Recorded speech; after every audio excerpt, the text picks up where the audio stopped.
Détruis n'importe quoi sur Blender facilement, mais avant tout, pense à t'abonner pour ne pas manquer les prochaines vidéos. Pour ce tuto, nous allons détruire une sphère. Tu vas donc supprimer le cube de base et faire Shift A pour y ajouter une UV sphère. Sur celle-ci, tu peux y ajouter un Subdivide puis l'appliquer afin d'avoir un maillage un peu plus dense. Ensuite, tu peux venir faire un clic droit sur ta sphère et faire Shade Smooth. Une fois que c'est fait, tu vas te rendre dans Edit, Préférences et dans Get Extension, tu vas venir taper Self Fracture puis cliquer sur Install. Super, tu viens d'activer l'add-on qui va te permettre de fracturer tes objets. Cependant, attention, cet add-on utilise une méthode de simulation de fracture basique qui repose sur la taille, la résolution et le positionnement des objets dans la scène, ce qui le rend particulièrement instable. Je te montre tout de suite comment minimiser les problèmes. Tout d'abord la taille. N'hésite pas à augmenter la taille de l'objet que tu veux fracturer, il te suffit de faire S et d'agrandir ta sphère. Pour vérifier la taille, place-toi en vue de face avec la touche 1 et viens cliquer sur l'icône mesure. De cette manière, tu peux vérifier la taille de ton objet. Fais en sorte d'avoir au moins 1,50 m. Maintenant, en mode objet, sélectionne ta sphère et fais CTRL A et Alt Transform afin d'appliquer toutes les transformations que tu as faites sur ta sphère. Pour fracturer ta sphère, rends-toi dans Object, Quick Effect et sélectionne Self Fracture. Normalement, une fenêtre apparaît. Je vais pas rentrer dans les détails, mais on va juste augmenter le source limit à 250, ça correspond au nombre de fractures,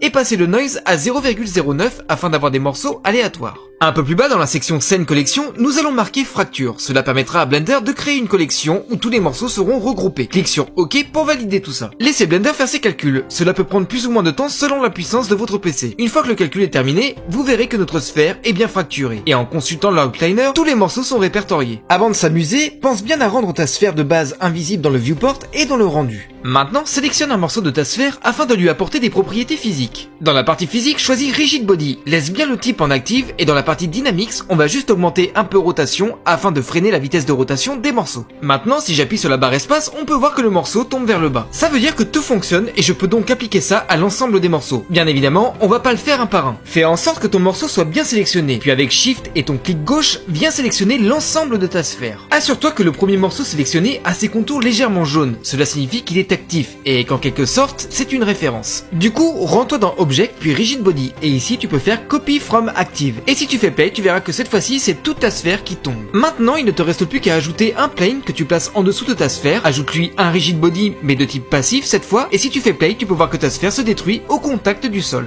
Bien entendu, tu peux t'amuser à détruire tes objets de multiples façons. Et voilà, tu sais fracturer tes objets pour faire des visuels intéressants. J'espère que cette vidéo t'a plu et de mon côté, je te dis à très vite pour le prochain tuto.